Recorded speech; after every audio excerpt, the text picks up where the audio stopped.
우리 아는 공동체에 주시는 말씀을 보겠습니다. 아는 공동체에 주시는 말씀은 마태복음 23장 1절로 13절까지 말씀입니다. 이 말씀을 우리 다 같이 보도록 하겠습니다. 예수께서 무리와 제자들에게 말씀하여 이르시되, 서기관들과 바리새인들이 모세의 자리에 앉았으니 그러므로 무엇이든지 그들이 말하는 바는 행하고 지키되 그들이 하는 행위는 본받지 말라.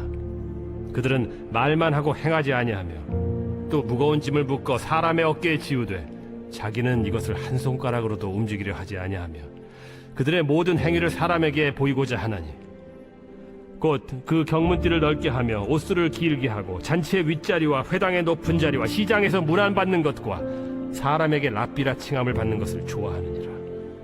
그러나 너희는 랍비라 칭함을 받지 말라. 너희 선생은 하나요 너희는 다 형제니라.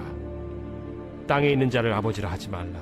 너희 아버지는 한 분이시니 곧 하늘에 계신 이시니라. 또한 지도자라 칭함을 받지 말라. 너희의 지도자는 한 분이시니 곧 그리스도시니라. 너희 중에 큰 자는 너희를 섬기는 자가 되어야 하리라. 누구든지 자기를 높이는 자는 낮아지고 누구든지 자기를 낮추는 자는 높아지리라. 화 있을진저 외식하는 서기관들과 바리새인들이여, 너희는 천국 문을 사람들 앞에서 닫고 너희도 들어가지 않고 들어가려 하는 자도 들어가지 못하게 하는도다. 네, 이 시간 우리 공동기도문을 하나님께 올려드리도록 하겠습니다. 아는 공동체에서 드려지는 예배가 하나님이 받으시는 예배가 되게 하시고, 아는 공동체에 하나님의 임재가 머무르는 은혜의 공동체가 되게 하옵소서. 아는 공동체 예배에 마음과 뜻을 같이 할 수 있는 새 가정을 보내주셔서 아는 공동체를 통한 하나님의 뜻을 이루어가게 하옵소서. 아는 공동체에 전도의 문을 열어주셔서 복음이 선포될 때 예수님을 믿고 구원받는 역사가 일어나게 하옵소서. 아는 공동체가 하나님의 마음으로 충만하게 하셔서 이 땅에 소외받고 고통받는 자들의 참된 안식처가 되게 하시고 그들의 필요를 채워주는 공동체가 되게 하옵소서. 아는 공동체가 높이 솟은 산이 되기보다 누구나 오름직한 동산이 되게 하셔서 하나님의 선하심과 인자하심을 세상에 드러내는 공동체가 되게 하옵소서. 아는 공동체를 목회하고 있는 윤종룡 목사에게 성령의 충만함을 부어주시고 아버지의 마음과 뜻을 깨달아 공동체에 잘 전달할 수 있는 은혜를 부어 주옵소서. 2025년 아는 공동체를 통해 행하실 일들을 기대하며 예수님의 이름으로 기도드렸습니다. 아멘. 사랑하는 여러분, 반면교사라고 하는 사자성어를 아시죠? 반면교사는 비교적 현대에 만들어진 사자성어입니다. 1960년대 마오쩌둥이 문화대혁명 당시 처음 사용한 것으로 알려져 있습니다. 그는 부정적인 것을 보고 가르침을 얻어 개선하게 될 때 반면교사 이렇게 말했다라고 합니다. 여기서 반면은 말 그대로 반대되는 모습을, 교사는 가르쳐주는 사람이라고 하는 뜻입니다. 이러한 뜻처럼 반면교사는 좋은 예가 아니라 나쁜 예를 보고 나는 저렇게 되지 말아야지 하고 배우는 것을 말합니다. 예를 들어 친구가 거짓말을 해서 신뢰를 잃는 모습을 보면서 나는 절대 거짓말하면 안 되겠다 결심하거나, 선배가 공부를 대충 해서 시험을 망치는 것을 보고 나는 미리미리 준비해야지 다짐하는 것, 모두 반면교사하는 것입니다. 오늘 저는 우리 공동체에 주시는 말씀을 묵상하면서 예수님의 강한 질책을 받았던 서기관들과 바리새인들이 우리의 반면교사가 될 수 있다고 생각했습니다. 왜냐하면 예수님께서 제자들과 무리에게 무엇이든지 그들이 말하는 바는 행하고 지키되 그들이 하는 행위는 본받지 말라라고 하셨기 때문입니다. 생각해 보십시오. 서기관들과 바리새인들은 누구보다도 열심히 하나님을 예배했고 성경을 연구했던 자들입니다. 그들의 가르침에 많은 사람이 영향을 받았습니다. 어떻게 보면 많은 사람이 그들의 삶을 인정한 것입니다. 만약 사람들이 그들의 삶을 인정하지 않았다면 그들의 말에 사람들이 영향을 받지 않았을 것입니다. 사람들이 영향을 받았다라고 하는 말은 다른 말로 그들의 삶을 사람들이 인정했다라고 하는 말과 같습니다. 그런데 중요한 것은 정작 예수님의 말씀처럼 서기관들과 바리새인들의 삶을 하나님께서 인정하지 않으셨다라고 하는 것입니다. 얼마나 안타까운 일입니까? 오늘 우리도 이러할 수 있습니다. 우리도 열심히 신앙생활하며 많은 사람의 삶에 도전을 줄 수 있습니다. 그러나 정작 우리의 삶이 서기관들과 바리새인들처럼 하나님께서 인정하지 않으실 수 있다라고 하는 것입니다. 그렇다면 우리는 어떻게 해야 할까요? 우리는 이들을 반면교사 삼을 수 있어야 합니다. 우리가 이들을 반면교사 삼아 나는 저렇게 되지 말아야지 하며 삶을 살아갈 때 하나님은 우리의 삶을 인정하십니다. 그러하다면 우리는 이제 이들에게 무엇을 반면교사 삼아야 할까요? 첫 번째로 예수님께서 자신을 높이는 삶을 책망하셨으니 나는 자신을 낮추고 섬기는 삶을 살아야지 결단하면 됩니다. 11절과 12절 말씀입니다. 너희 중에 큰 자는 너희를 섬기는 자가 되어야 하리라. 누구든지 자기를 높이는 자는 낮아지고 누구든지 자기를 낮추는 자는 높아지리라. 아멘. 예수님께서 책망하셨던 서기관들과 바리새인들은 당시 종교 지도자들이면서 같은 생각과 시선을 가진 자들이었습니다. 이들은 성전보다 회당을 중심으로 활동을 했고 일반 사람들과의 접촉이 많았습니다. 이러하다 보니 일반 대중의 폭넓은 지지를 받았고 종교적, 사회적으로 높은 영향력을 행사했습니다. 이들은 모세오경을 중요하게 생각했으며 더 나아가 율법을 일상생활에 적용하기 위해서 랍비들이 해석하고 만든 장로들의 전통도 하나님의 말씀처럼 중요하게 생각했습니다. 이러한 서기관들과 바리새인들을 향해 예수님은 그들이 모세의 자리에 앉았다라고 책망하듯 말씀하셨습니다. 여기서 모세의 자리란 권위 있는 선생이 앉도록 회당 앞에 설치된 돌 자석을 가리킵니다. 예수님 당시 회당에는 토라, 즉 모세 오경을 보관하는 궤가 있었고 이러한 토라를 낭독하는 강단이 중간에 있었습니다. 이 강단 뒤에 말씀을 전한 사람이 앉은 돌 자석이 있었던 것입니다. 바로 이 자석에 서기관들과 바리새인들이 앉기를 좋아했던 것입니다. 그런데 유대인들에게 어떤 사람의 자리를 앉는다라고 하는 말은 어떤 사람의 권위를 계승한다라고 하는 의미가 있었습니다.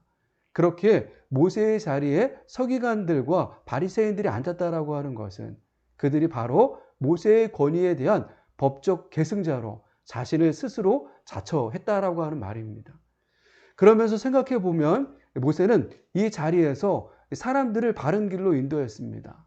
그러나 서기관들과 바리새인들은 모세와 같은 자리에 있었음에도 사람들을 바른 길로 인도하지 못했습니다. 그래서 예수님은 그들이 말하는 바는 행하되 그들이 하는 행위는 본받지 말라고 하신 것입니다. 왜 예수님은 그들이 하는 행위는 본받지 말라고 하셨을까요? 그들은 율법을 가르치기만 할 뿐 스스로 실천하지 않았기 때문입니다. 어떻게 보면 그들은 사람들에게 말씀은 잘 가르쳐 놓고 스스로는 말씀과 전혀 상관없는 삶을 산 것입니다. 왜 서기관들과 바리새인들은 율법을 가르치기만 하고 실천하는 삶을 살지 않았을까요? 그 깊은 뿌리를 들여다보면 마음의 문제였습니다. 이후 예수님의 말씀처럼 그들의 모든 행위가 하나님이 어떻게 보실까가 아니라 사람들이 어떻게 볼까에 마음이 빼앗겨 있었습니다.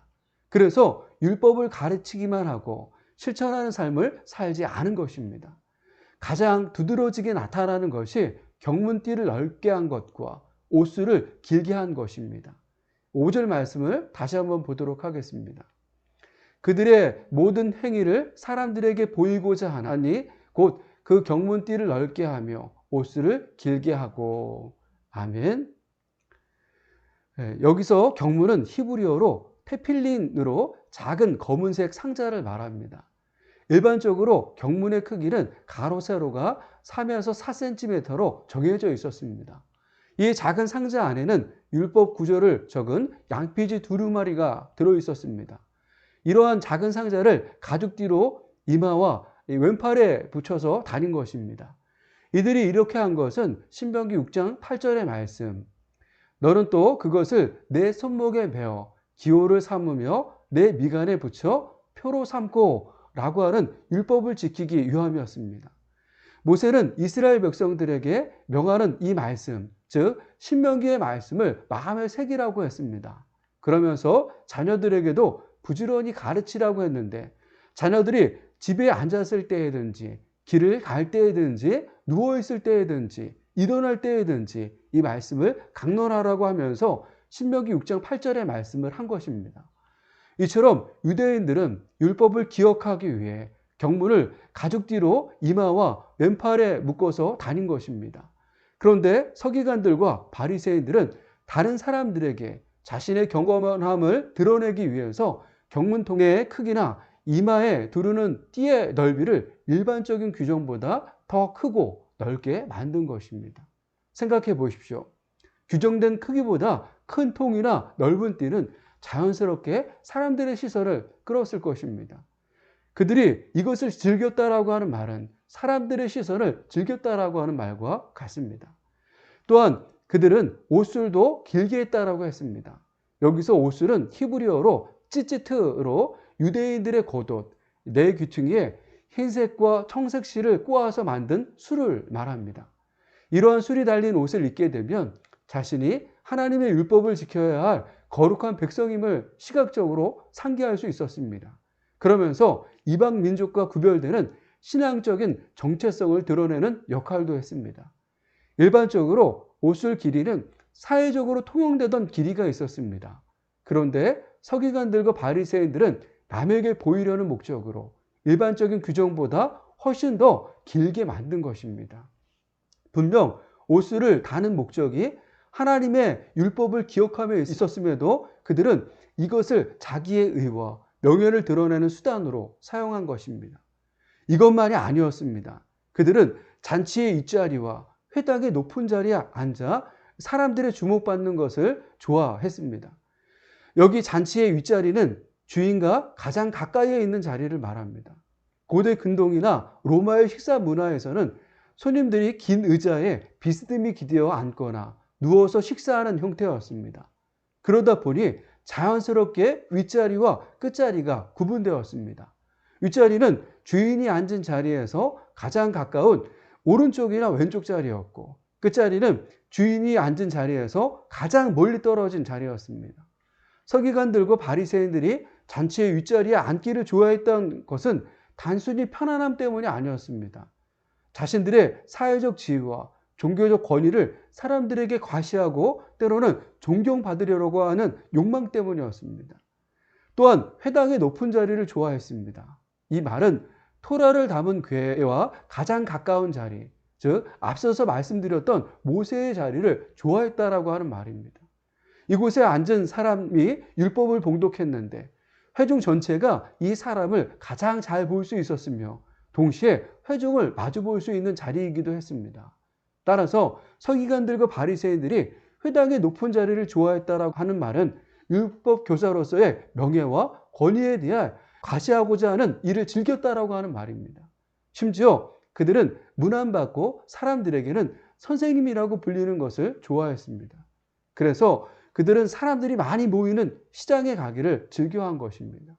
사랑하는 여러분, 서기관들과 바리새인들의 모습을 보면서 우리의 모습도 보이지 않으시나요? 여러분들도 사람들에게 과시하거나 때론 존경을 받으려고 하는 욕망은 없으신가요? 하나님께서 나를 어떻게 보실까를 생각하기보다 지나치게 사람들의 시선에 마음이 빼앗겨 있지는 않으신가요? 저는 오늘 말씀을 묵상하면서 회당의 높은 자리를 좋아했던 때가 생각이 났습니다. 아주 오래전 감리교 한 연회에서 은퇴 장로님을 위해 기도하기 위해 강단에 선 적이 있습니다. 은퇴하셨던 장로님 중 한 분이 우리 교회 장로님이셨기에 지방회에서 제게 기도를 부탁한 것입니다. 열심히 기도를 준비하고 강단에 올랐는데 평상시와는 다른 마음이 들었습니다. 연회의 여러 목사님과 성도님들이 강단에서 보자 그들에게 잘 보이고 싶은 마음이 든 것입니다. 그래서 준비한 기도문을 평소보다 열심히 읽었는데 이후 다른 목사님들이 기도가 너무 좋았다고 칭찬할 때 그래 이거지 하는 생각을 가진 것입니다. 지금 돌아보면 얼마나 부끄러운 마음이었는지 이때 하나님께서 저를 보시면서 얼마나 마음이 아프셨을까? 오늘 말씀을 묵상하며 생각하고 회개하는 시간을 가졌습니다. 여러분들은 어떠신가요? 여러분들에게는 저처럼 이러한 연약한 모습은 없으신가요? 그러면서 생각해 보십시오. 왜 서기관들과 바리새인들이 사람들의 시선에 마음이 빼앗겼을까요? 앞서서 저는 그들의 마음에 문제가 있다라고 했는데 어떤 문제가 있었던 것일까요?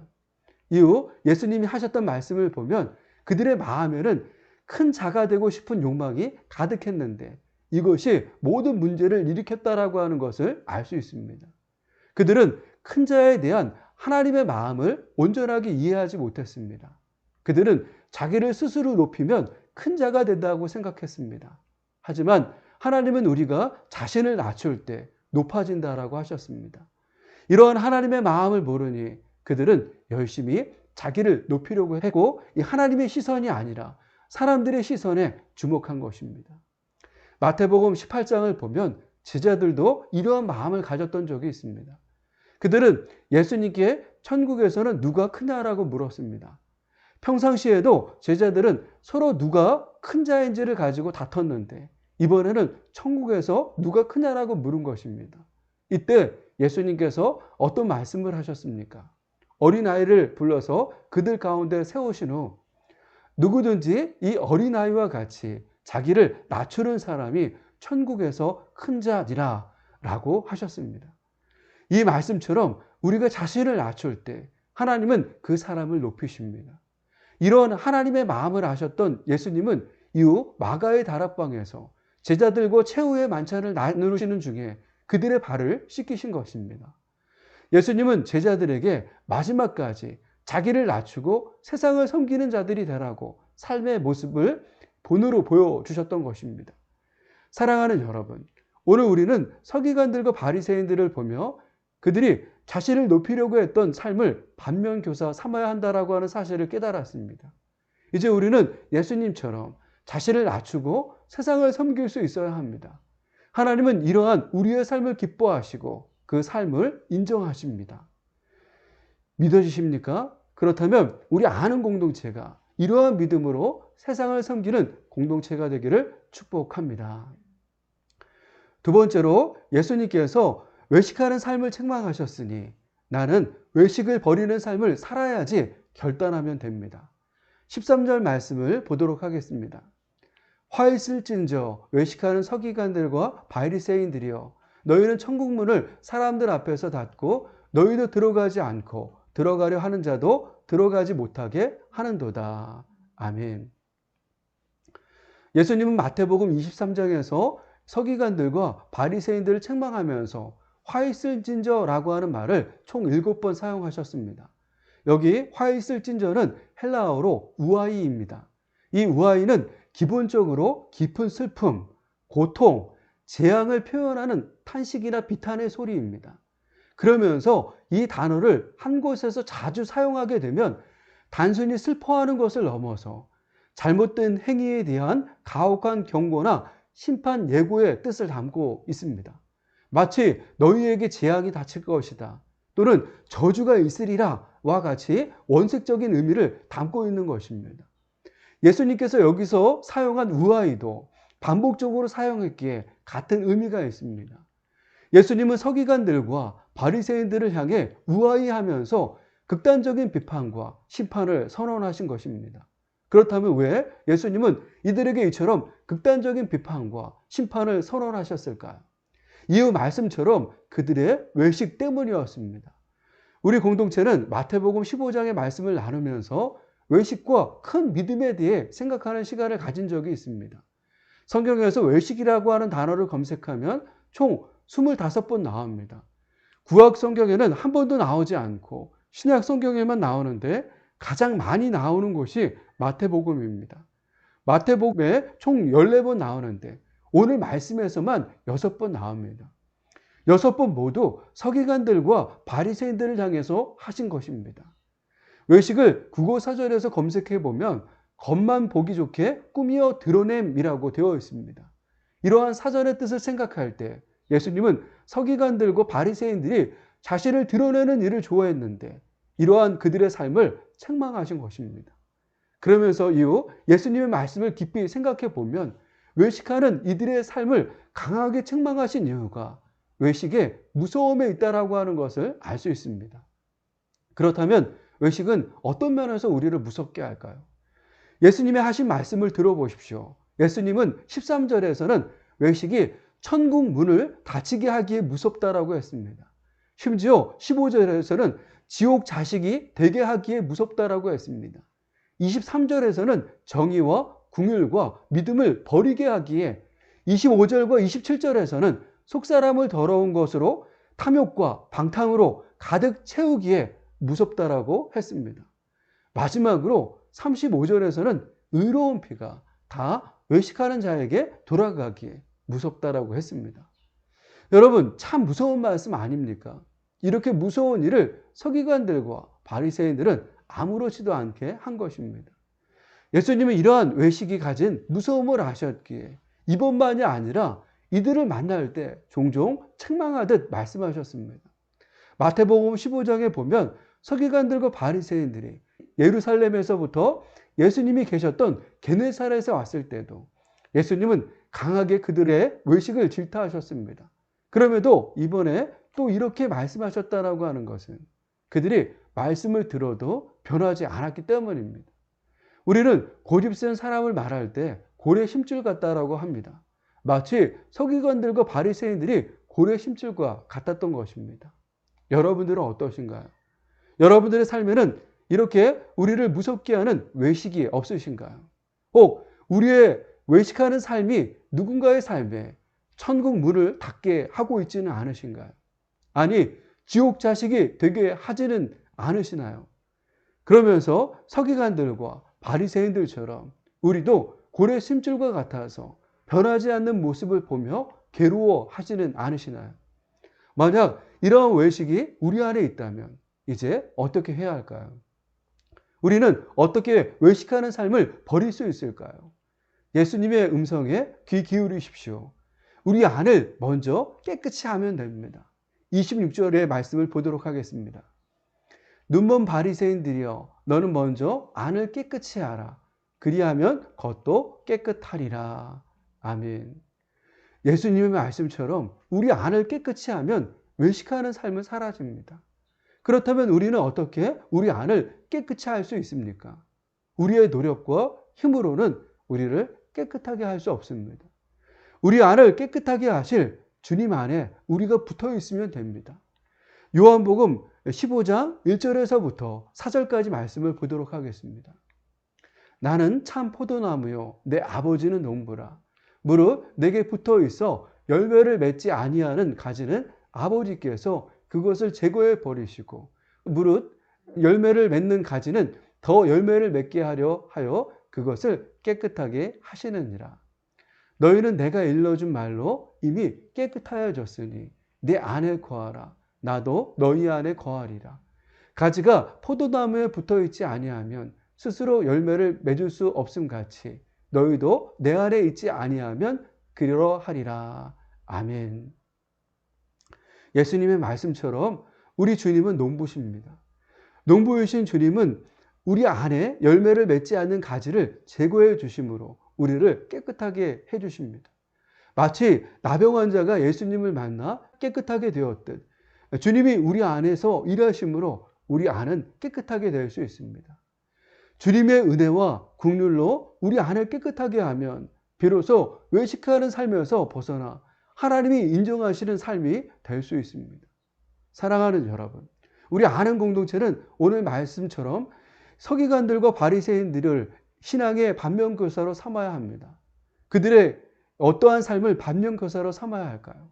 자신을 높이는 삶과 외식하는 삶을 반면교사 삼아야 합니다. 주님은 우리가 사람의 시선이 아닌 하나님의 시선에 집중하기를 원하십니다. 주님은 우리가 겉사람이 아닌 속사람을 깨끗하게 하기를 원하십니다. 이 은혜가 깨달아진다면 날마다 주님 안에 거함으로 하나님이 인정하시는 아는 공동체가 되어야 할 줄 믿습니다. 이런 은혜가 흘러가는 우리 아는 공동체가 되기를 축복합니다.